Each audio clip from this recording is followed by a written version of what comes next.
President Harris, in your last run for president, you said you wanted to ban fracking. Now you don't. You wanted mandatory government buyback programs for assault weapons. Now your campaign says you don't. You supported decriminalizing border crossings. Now you're taking a harder line. I know you say that your values have not changed. So then why have so many of your policy positions changed? So my values have not changed, and I'm going to discuss at least every point that you've made. But in particular, let's talk about fracking because we're here in Pennsylvania. I made that very clear in 2020. I will not ban fracking. I have not banned fracking as Vice President of the United States. And in fact, I was the tie-breaking vote on the Inflation Reduction Act, which opened new leases for fracking.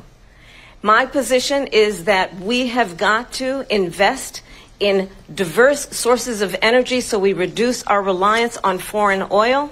We have had the largest increase in domestic oil production in history because of an approach that recognizes that we cannot over-rely on foreign oil.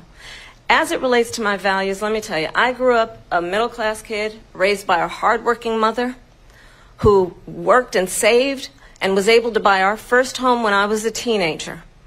The values I bring to the importance of home ownership, knowing not everybody got handed $400 million on a silver platter and then filed bankruptcy 6 times, is a value that I bring to my work to say we are going to work with the private sector and home builders to increase by 3 million homes by the end of my first term.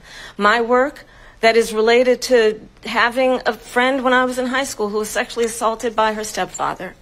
And my focus then on protecting women and children from violent crime is based on a value that is deeply grounded in the importance of standing up for those who are most vulnerable. My work that is about protecting Social Security and Medicare is based on long-standing work that I have done, protecting seniors from scams. My values have not changed. And what is important is that there is a president who actually brings values and a perspective that is about lifting people up and not beating people down. And name-calling. The true measure of the leader is the leader who actually understands the strength is not in beating people down, it's in lifting people up. I intend to be that president.